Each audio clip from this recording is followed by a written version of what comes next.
Olá, assinantes do Dossiê Saúde Essencial, bem-vindos a mais um webinar aqui na Jolivie. Eu sou o Daniel Cunha e estamos recebendo hoje para conversar com a gente, conversar com vocês, a Ana Kanner, que é neuropsicóloga, é psicóloga de formação e é uma especialista em mindfulness, que é a atenção plena, né? Ela conhece muito de meditação mindfulness, é instrutora de mindfulness. E a gente veio aqui entender o que é isso também, né? Porque as pessoas têm ouvido muito falar sobre esse termo, que é um termo em inglês, né? Que significa atenção plena, mas nem todo mundo está familiarizado ou entende muito bem o que isso significa. Então, estamos trazendo aqui quem entende muito do assunto. Ana, obrigado por ter vindo. Obrigada, bom estar aqui. E para começar, é isso que eu queria saber, Ana. O que é mindfulness? O que isso significa? E como que isso se relaciona à meditação? A gente ouve muitas pessoas falando de meditação, mindfulness, então qual que é essa relação e como que isso pode beneficiar a nossa vida, a nossa saúde, que é o que as pessoas que estão aqui no dossiê estão querendo saber. Então, mindfulness é um termo que, por definição, do Jon Kabat-Zinn, que foi o pioneiro que trouxe esse termo no Ocidente, é prestar atenção a tudo que está acontecendo à nossa volta e dentro de nós, momento a momento, intencionalmente, sem julgamentos. Essa é a definição dele, é a definição que a gente usa. Então, é um estado. E a meditação é uma ferramenta, é um instrumento que a gente usa para a gente treinar a atenção. Assim como a gente vai na academia, a gente usa os aparelhos para treinar e para desenvolver o músculo, a gente também usa a meditação como forma de treinar a nossa atenção. E, em primeiro lugar, assim, ninguém precisa sentar no chão, nem acender incenso, nem pode ser sentado na cadeira, pode ser deitado, pode ser em pé, pode ser andando. A gente tem uma prática que é o Walking Meditation nesse programa. E pode ser na mesa do escritório, né? Em mindfulness, a forma não é a coisa mais importante, né? E sim a intenção, e sim esse treino da atenção que a gente faz, que a gente pode fazer de várias formas. E a ideia é justamente incorporar na nossa prática, no dia a dia, que a gente possa fazer isso sempre. E principalmente a gente possa estar presente com a gente e ter a lembrança daquilo que é importante, principalmente nos momentos de maior estresse, nos momentos em que a gente mais precisa ter o que a gente chama de presença de espírito, né? E lembrar do que está acontecendo. Tem um professor que fala que nos dias de hoje, já é estranho demais a gente fazer uma pausa, né? A gente não precisa de nenhuma pose estranha para isso, né? E mindfulness,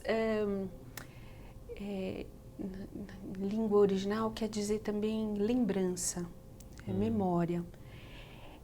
A gente cultivar, fazer um treino, treinar o nosso cérebro para que a gente possa, com o tempo, estar em todo momento, ou ao menos sempre que for possível, a gente ter a lembrança do que é importante, na nossa vida, né? Que a gente não faça que nem a gente faz normalmente, né? Uma vez por ano a gente faz um levantamento da nossa vida. Às vezes nem isso, né? Às vezes passam anos e anos da nossa vida e a gente não sabe mais como é que a gente foi parar onde a gente está, como é que a nossa vida se tornou isso que está, e a gente perde o rumo, não sabe como chegou. E que tal se a gente treinasse o nosso cérebro para que isso fosse o nosso natural, para que a todo momento, e principalmente nos momentos que a gente mais precisa de maior estresse, que a gente pudesse parar e ter a lembrança do que é importante na nossa vida e assim poder tomar decisões mais assertivas, né? Eu estava vendo uma entrevista agora do do Bill Ford, que é CEO da Ford há 30 anos. E ele tem o Jack Kornfield, que é um grande professor de mindfulness na Califórnia, é professor dele há 30 anos. E ele estava falando do como esse aprendizado ajudou ele na vida. E ele falou que ele fica impressionado como as pessoas mais brilhantes, as pessoas mais inteligentes tomam as piores decisões, né? Porque a gente perde essa dimensão da humanidade, a gente se desconecta com quem a gente realmente é e perde a dimensão no dia a dia do que é importante para a gente, né? Isso está ligado, talvez, a uma questão de... Talvez as pessoas se perguntem quando estão assistindo, bom, mas estar atento, estar com atenção plena ou conectado com o momento que eu esteja vivendo, tudo bem, mas como isso se relaciona com a minha saúde ou com o meu bem-estar de alguma maneira? E aí eu imagino que seja... eu já vi uma pesquisa também falando que uma mente distraída é uma mente infeliz, né? Que é uma pesquisa que foi feita também por um pessoal da neurociência. Eu queria que você explicasse um pouco assim, qual que é o problema de ter essa mente distraída? Então, a gente fica pensando em outras coisas e isso ativa na gente algumas emoções e isso pode mexer com a nossa saúde também? Como é isso? Esse estudo é muito interessante, né? Fica muito famoso, Sim. né? Em que se perguntou para as pessoas via um app se elas estavam, o que elas estavam pensando, o que elas estavam fazendo naquele momento e como elas estavam se sentindo, né? E a gente sempre acha que a gente correlaciona bem-estar com fazendo alguma coisa bacana, né? Que se a gente está de férias na praia, a gente está se sentindo melhor do que se a gente está fazendo faxina, né? Sim. E não tem correlação nenhuma, né? A correlação que acharam é que as pessoas tendiam a se sentir mais felizes quando elas estavam presentes naquilo que elas estavam fazendo, quando o que elas estavam pensando era realmente aquilo que elas estavam fazendo, independente se era levar o lixo na rua ou brindando, né? E as pessoas tendiam a reportar que elas estavam menos felizes quando elas estavam pensando em outra coisa que não aquilo que elas estavam fazendo, né? Isso foi um dado muito interessante. E que a gente faz muito. Sim. Algo que todos fazemos muito. Sim, a gente passa pelo menos a metade do nosso tempo, o que a gente está fazendo, a gente está pensando ou nas coisas que a gente tem que fazer, nas coisas que na nossa agenda do dia, ou com preocupações, com antecipações, com coisas que vão acontecer, coisas que nunca vão acontecer, ou remoendo coisas que já aconteceram, né? E esse treino da atenção é muito importante, né? É muito importante por uma série de motivos, né? O nosso cérebro foi projetado para priorizar a nossa sobrevivência e não necessariamente para priorizar o nosso bem-estar. Então, por isso que a gente fala que felicidade é uma habilidade a ser desenvolvida. Então, se a gente preza o nosso bem-estar, a gente tem um trabalho a fazer, né? E esse treino da atenção é muito importante para isso. E como foi que você chegou nisso, Ana? De onde nasceu isso em você e o que te trouxe até esse momento em que você foi para os Estados Unidos fazer a formação de instrutores? Então, eu não medito desde pequenininha, não.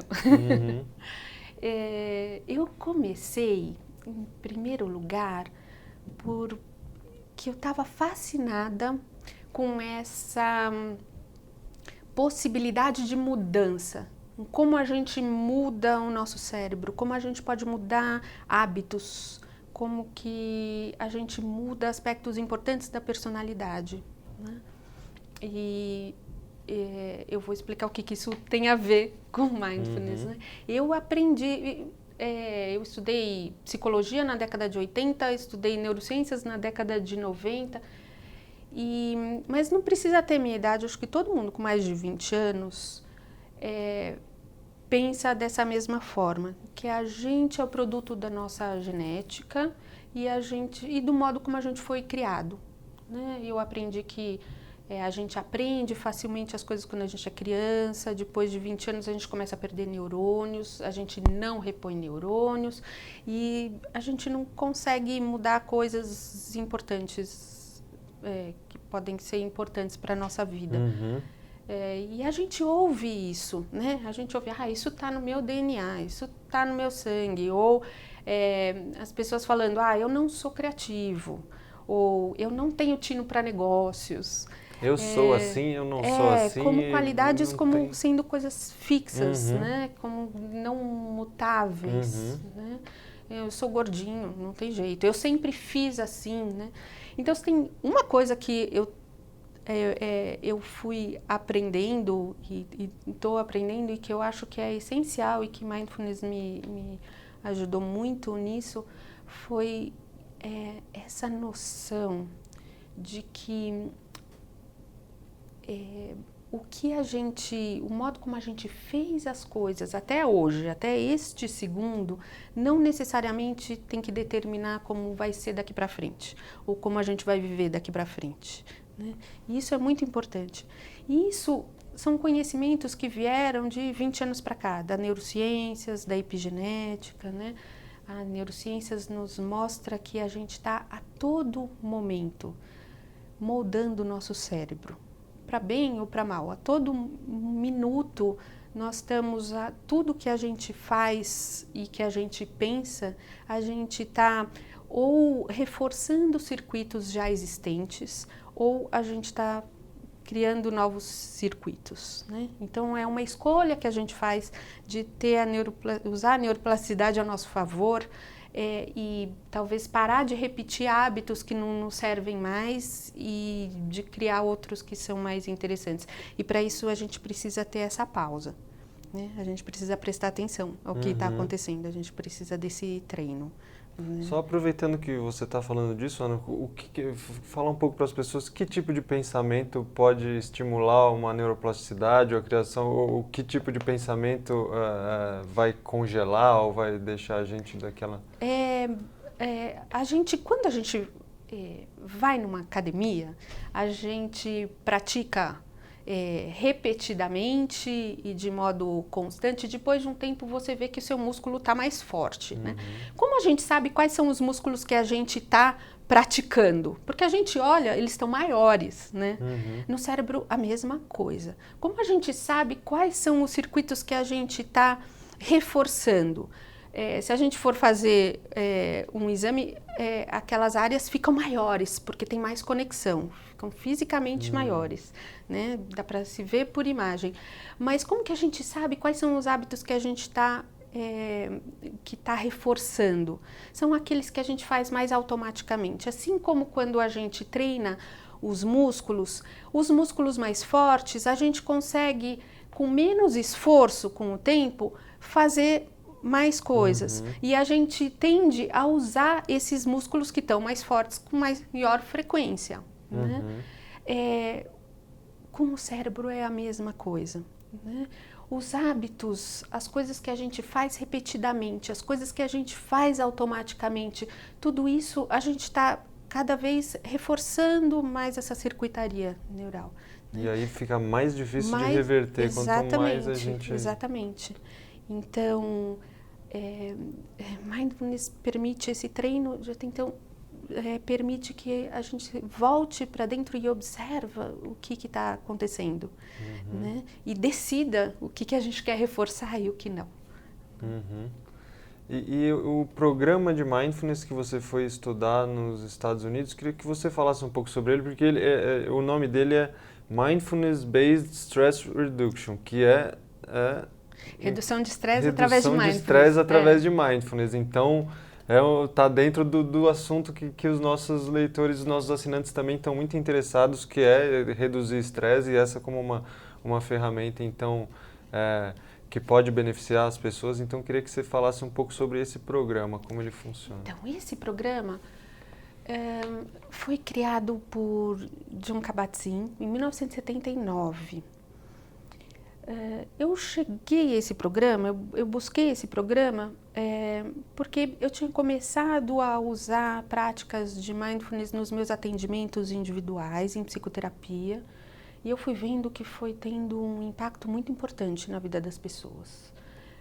E aí eu quis sistematizar isso, e aí eu fui buscar essa formação, e eu quis esse programa original, porque é o programa que o Jon Kabat-Zinn teve essa preocupação em criar algo que não entrasse em conflito com nenhuma crença, com nenhuma religiosidade. E ele é o programa mais estudado do ponto de vista científico. Então, com estudos randomizados, com grupo controle, placebo. E então tem os benefícios já muito claramente documentados. Esse programa ele começou a aplicar esse programa na clínica de redução de estresse da Faculdade de Medicina da Universidade de Massachusetts, em 79, e aí ele foi fazendo muito sucesso e os médicos acabaram indicando esse programa para os pacientes, inicialmente como redução de estresse, mas se viu que era muito mais do que isso, né? Mas tinham muitos pacientes com dor e com várias patologias relacionadas ao estresse, que não são poucas, né? Transtornos de ansiedade, depressão, cardiopatias e pessoas com dor em geral. E foi se vendo que o escopo era muito maior, que trazia benefícios em todas as esferas da vida das pessoas, né? Até que hoje em dia nos Estados Unidos é usado para o público em geral. E aí, dentro do programa, como que funciona o programa, assim, né? O que o programa oferece para as pessoas como ferramentas para... Então, é um programa de 8 semanas, originalmente, e a gente tem as práticas formais e tem as práticas informais, né? Mindfulness é essa capacidade da gente prestar atenção a tudo que está acontecendo a todo momento. Funciona dessa forma. A gente usa as práticas de meditação para treino de atenção. E como é que isso acontece, né? O que a meditação tem a ver com esse treino de atenção e o que tem a ver com redução de estresse, né? A gente, nas práticas formais, a gente costuma escolher um foco da atenção. Algo que está acontecendo no momento presente, o que está realmente acontecendo sempre. A gente respira sempre.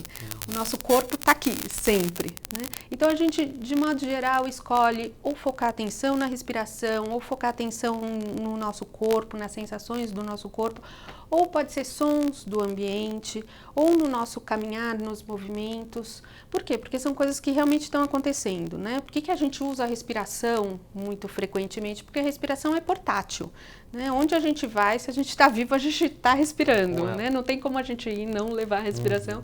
Então, ela está ali sempre. E a respiração, a gente não pode respirar a respiração que vai vir, a gente não pode respirar a respiração que já passou, né? Então, se a gente presta atenção na respiração, a gente realmente está agora, neste momento. O que acontece quando a gente foca a atenção na respiração é que, invariavelmente, e acontece com todo mundo, depois de alguns praticantes mais antigos. Sempre. Depois de alguns minutos, a gente vê que a gente já está tomado por pensamentos, ou pensando na agenda do dia, ou a gente pensa nas coisas que a gente tem que resolver, já resolvendo as coisas, já vendo as soluções, ou remoendo coisas. E a gente tem alguns pensamentos que têm alguma carga de emoção, então a gente pensa em algumas coisas e a gente fica alegre, ou a gente pensa em algumas coisas e a gente fica angustiado, preocupado, ansioso, e por aí vai. Em particular, a gente tem esse viés de negatividade, que é como o nosso cérebro funciona, que é um mecanismo que é muito apropriado para a nossa sobrevivência, mas a gente tende a ter pensamentos ruminativos que são, em geral, negativos, né? Pessimistas também. Isso. E é aqueles pensamentos que ficam na nossa cabeça sempre, que é muito comum nos estados depressivos também, né? E o que acontece? Sempre que a gente se vê que a nossa atenção não está mais na respiração, e isso acontece fácil, em alguns minutos, a gente traz de volta a atenção para o nosso foco, para a respiração, né? Por exemplo. E isso é um ciclo, né? A ideia é a gente praticar o maior número de ciclos possível, isso. E a gente, assim como numa academia, e aí a gente está treinando o nosso músculo da atenção. E com isso acontecem um monte de coisas quando a gente tem esse treinamento, né? Em primeiro lugar, a gente está ensinando o nosso cérebro para que isso seja reforçando esse mecanismo, para que seja isso muito automático, a gente se dá conta do que a gente está pensando, o que está acontecendo na nossa mente. E isso sendo automático, quando a gente traz de volta a atenção para o nosso foco, a gente está inibindo uma deflagração de um ciclo de estresse, né? A gente está interrompendo esse ciclo, né?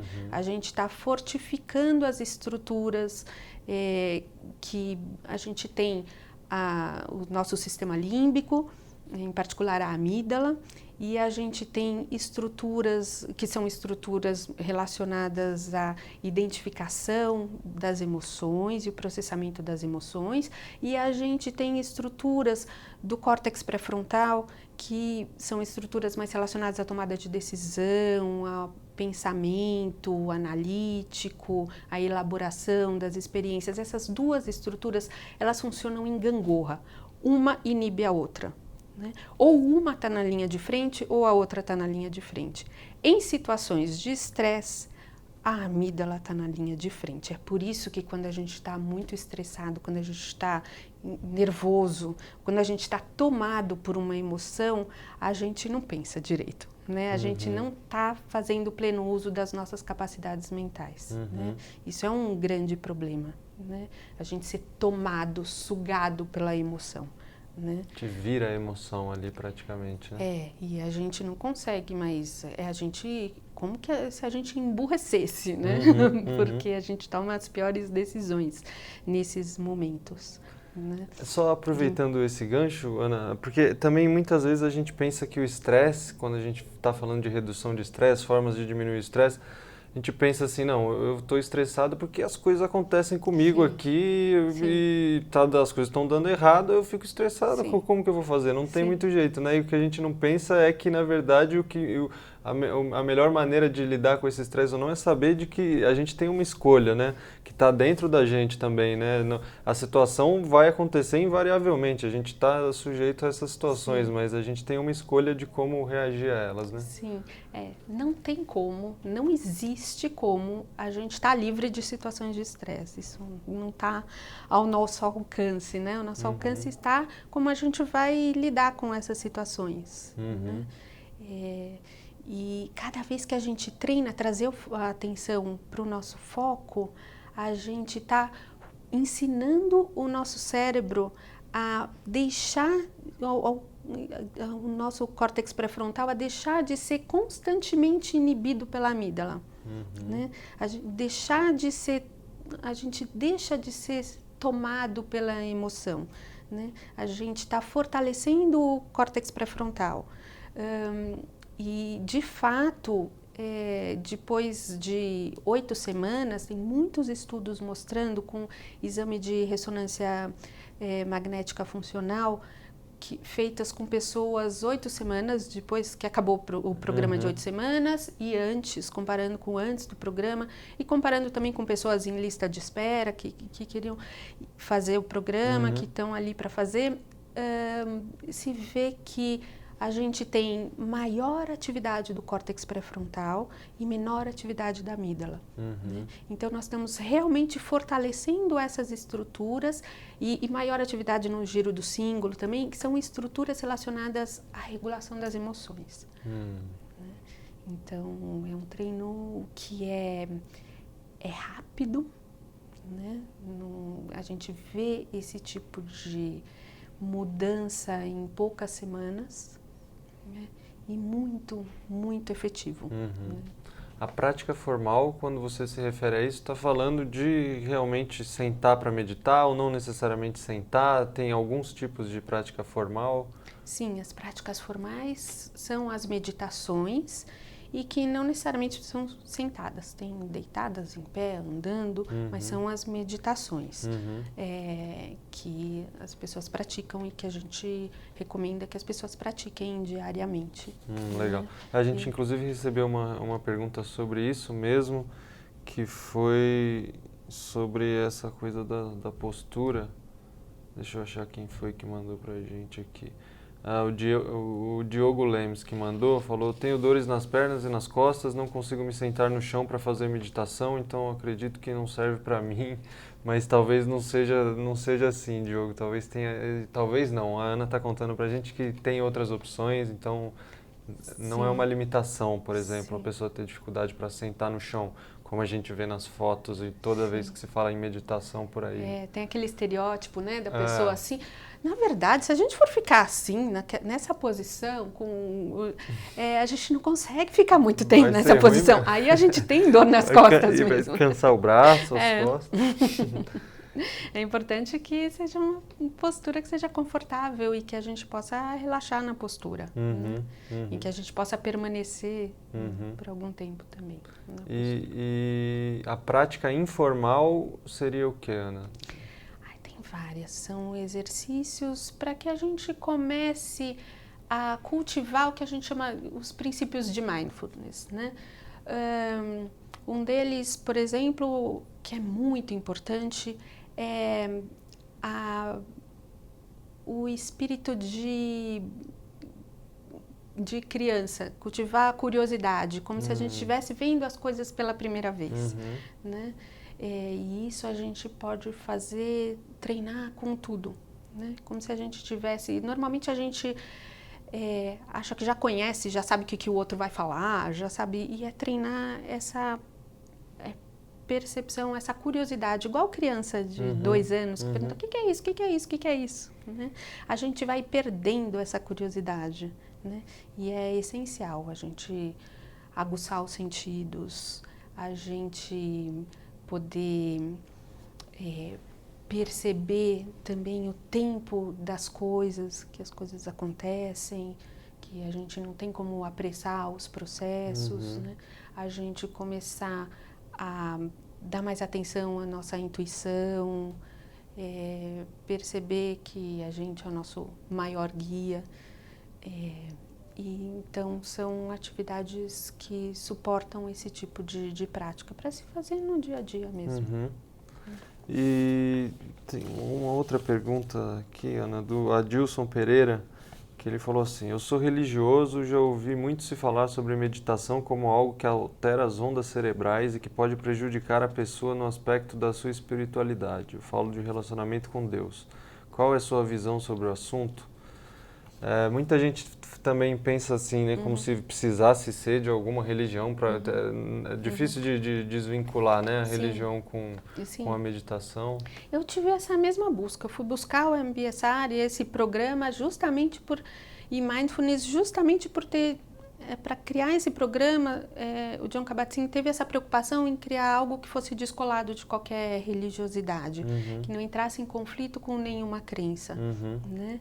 Muito pelo contrário, a gente está mais conectado e a gente acaba dando mais importância para aquilo que é importante para a gente, né? Trazendo isso para a nossa vida. Agora, isso que ele falou de alterar as ondas cerebrais, isso a gente na ciência não tem muito disso, ou tem alguma coisa... Ele falou que a meditação altera as ondas cerebrais de uma maneira a prejudicar a pessoa, a espiritualidade da pessoa, assim. Não, o que se vê estados mais frequentes, de ondas mais frequentes de quando a gente está focando a atenção. Isso acontece com mais frequência. Quer dizer que a gente está melhorando a nossa capacidade de atenção para qualquer tipo de evento. Isso não vai prejudicar ninguém, não, né? Isso pelo contrário. É disso que a gente precisa. Aliás, um dos benefícios que as pessoas acabam contando, assim, depois de 2, 3 semanas, é melhora de foco, melhora E de fato, tem alguns estudos que mostram que que as pessoas acabam tendo um melhor desempenho em testes cognitivos relacionados à memória, aprendizagem. Mas o que a gente vê é muito interessante, essa nossa capacidade de focar. Que o foco é base para tudo, né? Para qualquer aprendizagem e para qualquer ação, né? E, de novo, o nosso cérebro foi projetado priorizando a nossa sobrevivência, não necessariamente o nosso bem-estar, né? Então, e o nosso cérebro foi projetado há milhares de anos atrás, né? A evolução se dá muito lentamente, não se dá com a velocidade da evolução da tecnologia, né? Então, você imagina nós, há alguns milhares de anos atrás, que a gente vivia lá na floresta, e a gente vivia em grupos de 20, 30 pessoas, né, no máximo. E esse era todo o grupo com o qual a gente se relacionava, interagia. Não tinha luz, né? Então, depois que acabava a luz do sol, que o sol se punha, era um silêncio, né? E era assim que a gente vivia. Esses eram os estímulos que a gente tinha. E lidando com a sobrevivência de uma maneira muito mais visceral do que hoje, né? Exatamente. O tempo inteiro, assim, ameaças. Então, o nosso cérebro foi projetado para que a gente dirigisse a atenção para qualquer estímulo diferente que acontecesse, né? E que era essencial para a sobrevivência, né? Podia ser um som de uns animais vindo atacar a gente ali, né? E assim o nosso cérebro funciona. A gente dirige a atenção para todo estímulo novo ou diferente que acontece. Só que coitadinhos de nós agora, né? Porque a enxurrada de estímulo que a gente tem a todo momento, com o nosso cérebro sendo treinado para dirigir a atenção para tudo que acontece de diferente, como que a gente consegue ter um desempenho bom em tudo que a gente vai fazer. Pois é, né? Então, esse treino da atenção é extremamente importante. Agora, tem poucas coisas mais importantes. Muita gente reclama hoje em dia, né, de dificuldade de concentração no trabalho, virou foco. febre, né? Todo mundo está com déficit de atenção, pois né? Hiperatividade e tal, né? E imagino que as pessoas que estão assistindo também, muito provavelmente, tem várias abas abertas na tela do computador, né? O que não é bom nem mal, é assim que é, né? Hoje em dia. Mas o nosso cérebro não foi feito para isso, a gente tem que fazer alguns ajustes. Perfeito. Mais umas perguntinhas que a gente recebeu, Ana, dos nossos assinantes. Gostaria de saber se a meditação funciona para quem nunca praticou. Já tive orientação de psicólogo para praticar meditação uma vez, porque sou um pouco ansioso, e segundo profissionais da área, esse procedimento poderá trazer benefícios no sentido de reduzir minha ansiedade, pergunta do José Neto de Oliveira. Sim.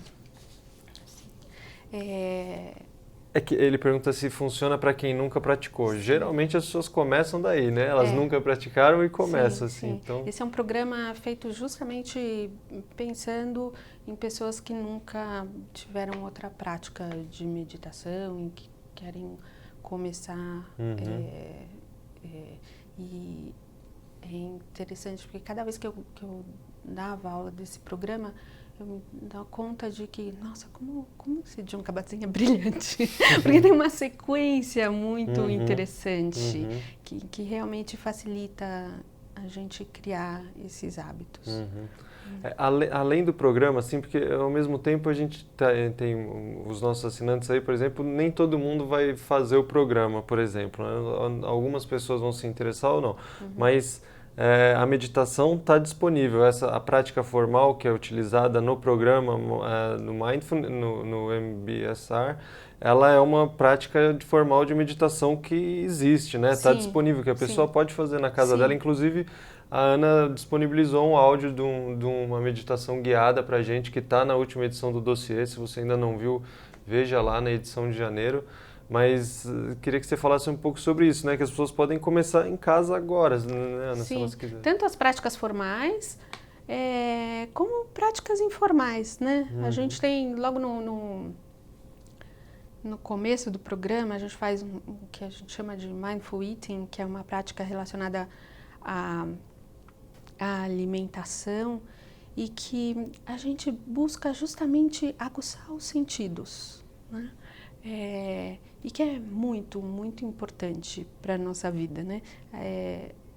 A gente perceber melhor, parar e respirar, perceber melhor o que a gente está, se a gente vai comer, perceber o que a gente está fazendo, né? Começar a discriminar os nossos impulsos, as nossas tendências. Isso é uma coisa que a gente pode buscar fazer sempre, né? No dia a dia. Essa prática do Mindful Eating, a gente tem, a gente na Jolivia, a gente fala muito de alimentação, mas no sentido de informar as pessoas sobre quais as melhores escolhas que elas podem fazer, o que tem de disponível, o que é melhor se afastar e tal. Mas a gente nunca entrou ainda, por exemplo, no o que seria esse Mindful Eating. Se tem um exemplo assim de, chegou a hora da refeição, como que eu pensaria de maneira que isso me aproximasse desse estado de atenção. Assim. Um treino de mindfulness, na verdade, acaba tendo repercussão em vários aspectos da nossa vida, né? Mas a maior consciência dos próprios processos e começar a perceber quais são os impulsos, quais são as tendências, como que a gente funciona, também acaba tendo uma repercussão muito grande na nossa alimentação, né? E a gente pode começar por aí também, né? Cada vez que você sentir vontade de comer, parar e investigar mesmo. A pausa é essencial para qualquer transformação, né? Parar os processos que estão acontecendo, os pensamentos e tudo que está acontecendo, parar e perceber o que está acontecendo, né?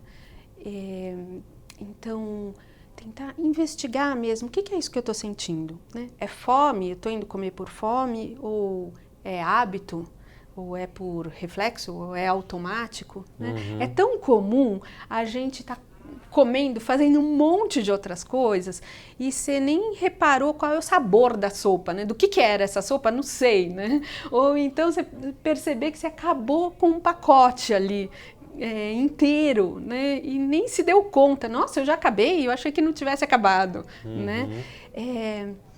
E voltar a atenção para o que realmente está acontecendo, né? Pro agora, assim, para o que a gente está fazendo nesse momento, né? Se familiarizar com o que está acontecendo, isso é essencial para qualquer transformação.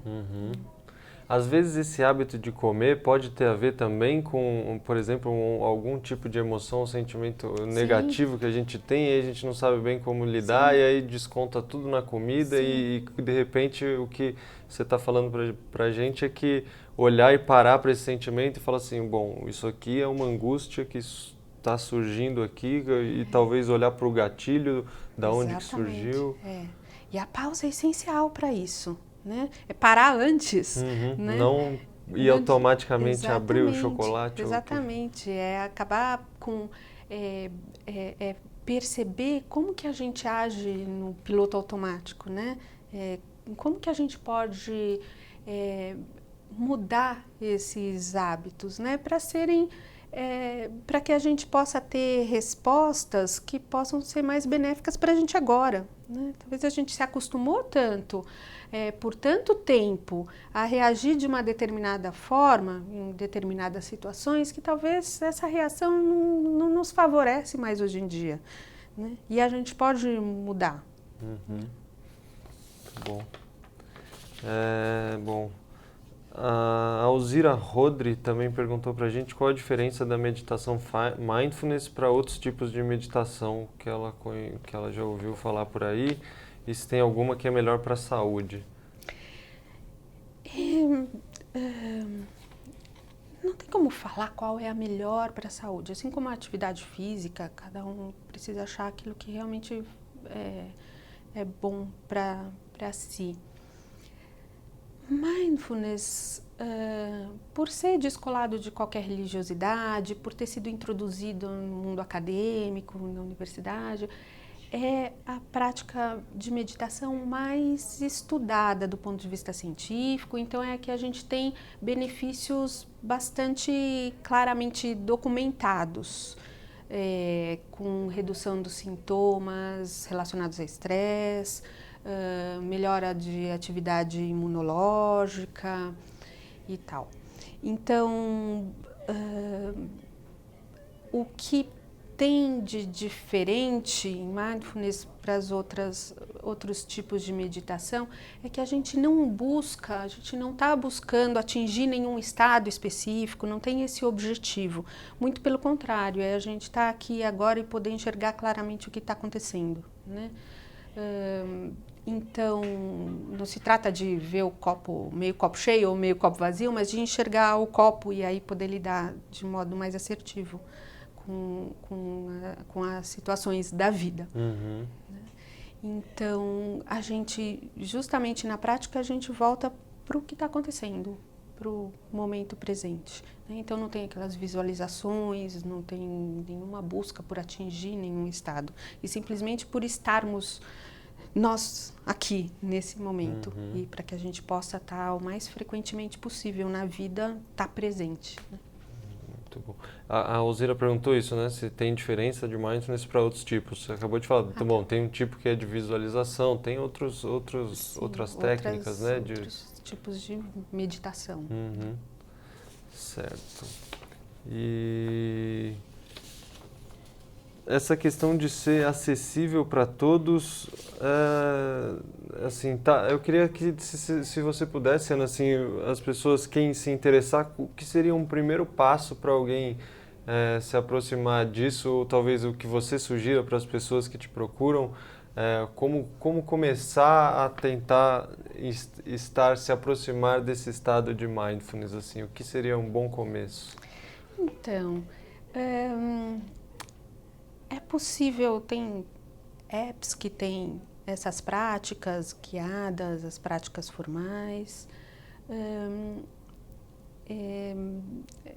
É possível treinar para estar focando a atenção sempre naquilo que está fazendo. Agora, uma coisa que eu acho extremamente importante o programa de Mindfulness em si, ele já tem uma sequência que facilita, né? E eu acho que é muito importante ter um professor acompanhando, né? Eu acho que uma coisa que é muito importante, que eu acho, é que tem muito essa coisa na mídia de que serve para qualquer coisa, para tudo, e pode se usar. E nenhum programa de mindfulness foi criado para curar nenhuma doença. Isso é algo, não se tem dúvida dos benefícios de melhor bem-estar para a saúde de modo em geral, mas não foram criados para curar doenças, né? E sim, tem documentados, já muito bem documentados, os benefícios na redução de muitos sintomas, né? De transtornos de ansiedade, de depressão, mas não foram feitos para curar doenças. Com depressão, aliás, ficou muito famoso um estudo que foi feito, uma revisão de 50 estudos mostrando os benefícios que são similares aos benefícios obtidos com a medicação antidepressiva, né? Mas de modo nenhum se sugere que se substitua a medicação, né? Inclusive o Richard Davidson e a Sarah Lazar, que são dois cientistas estudiosos da relação que tem entre cérebro e as práticas contemplativas, eles até recomendam que os instrutores de mindfulness sejam qualificados como profissionais da área de saúde, né? Psicólogos ou psiquiatras, para poder identificar casos que, inclusive na depressão, eles alertam para essa possibilidade de até uma exacerbação desses pensamentos ruminativos e tal. Então é muito importante identificar esses casos e acompanhar, né? Eu, pessoalmente, recomendo sempre que as pessoas estejam com acompanhamento médico junto, né? Enquanto fazem os programas de mindfulness. Mas isso dentro de um contexto de tratamento de doença? Sim. Se eles já estão com algum profissional de saúde, que continuem e que sigam o tratamento enquanto fazem o programa de mindfulness. E aproveitando esse assunto, Ana, também tem bastante relato do uso de mindfulness para o controle da dor ou redução da dor. Sim. E aí queria entender com você se o que acontece muitas vezes é que a dor diminui ou as pessoas começam a lidar diferente com essa sensação da dor. Como que é isso? Isso é muito interessante, tem muita procura com pessoas com dor crônica, dor física ou dor emocional, tá? Uma coisa importante é que o nosso cérebro não discrimina o que é dor física e o que é dor emocional, tá? São ativadas o mesmo circuito de dor. Tá? O que acontece com dor é que quando a gente tem uma dor, a gente não consegue pensar em outra coisa ou fazer outra coisa direito, né? Não dá pra gente, isso toma totalmente a nossa atenção, né? Não dá pra gente pensar em outra coisa, negar, se distrair e fazer outra coisa, faz de conta que não tá acontecendo, que não funciona, né? Tenta não pensar no elefante rosa, né?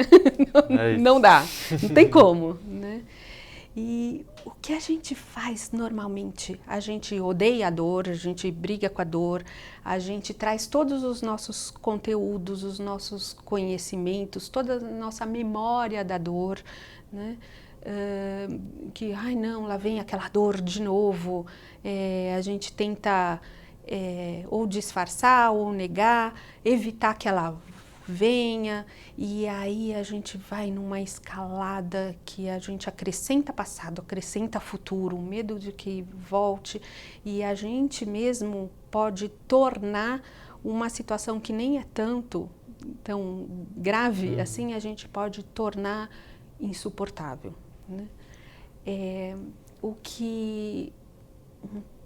Num treino de mindfulness, o que a gente faz já que não dá para fazer de conta que não existe, assim como todos os eventos mentais, a gente vai dirigir a atenção e investigar realmente o que está acontecendo, né? Bom ou ruim, mas como que é essa sensação, né? Como é quando a gente não acrescenta passado, não acrescenta todas as nossas expectativas e como que é essa sensação sozinha, diferente das histórias que a gente cria em cima disso, né? E o que é essa? O relato que a gente tem é que as pessoas dizem que normalmente a gente presta atenção para essa sensação, assim como para tudo mais o que está acontecendo, e a gente começa a pôr a devida importância nas coisas, né? Que normalmente a gente superestima, né? Aquela dor, a gente se reduz a ela, Né? Ela acaba tomando toda a nossa vida e a gente não consegue mais ser mais nada, a gente é só isso. Né? Então, como a gente começa a colocar os devidos pesos e dar as devidas importâncias, ela perde essa importância. A gente consegue lidar com a vida e com a dor sem ser tomada por ela. Né? E o primeiro passo para qualquer, até para qualquer tratamento, é a gente ter a devida dimensão do que está acontecendo, né? A gente enxergar claramente o que está acontecendo. Que é o que geralmente a gente não faz, a gente está sempre... A gente discute muito, né, doença, saúde aqui na Jolivie, e muitas vezes a doença ela ganha um peso... parece que a nossa vida inteira agora, ela, assim, eu penso em mim no futuro, sou eu com essa doença, como eu faço com ela, e na verdade... Sim, e é discriminar direito o que está acontecendo, né? Todos os nossos conteúdos e o que é realmente a situação, né? E a gente se dá conta que a gente acaba... Isso é um dos efeitos depois de alguns meses. Tem os efeitos das primeiras semanas e tem os efeitos ao longo do tempo, né?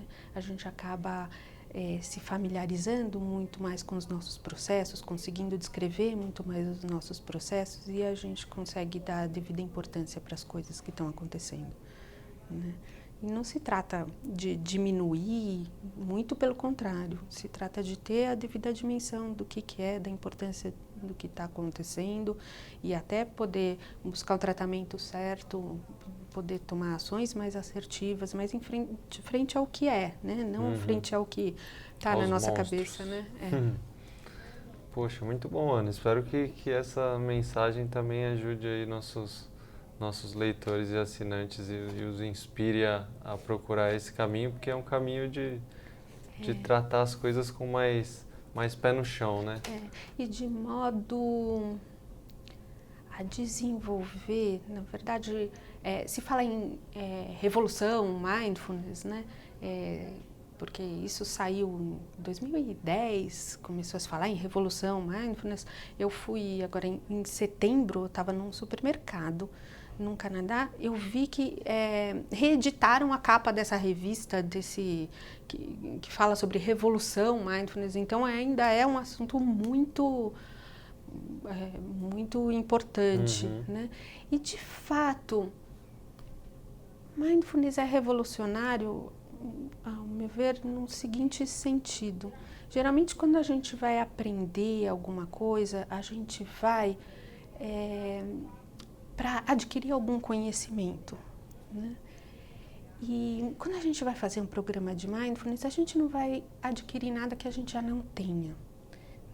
A gente vai desenvolver as nossas habilidades inatas, de prestar mais atenção a nós mesmos.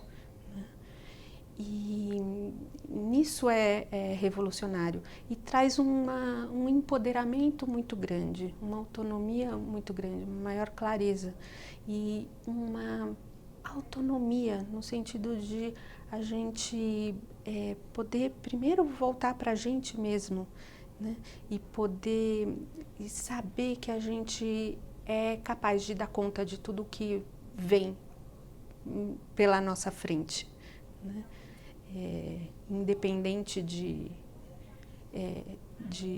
dos outros, né? A gente está mais inteiro, né? Menos suscetível às vicissitudes da vida.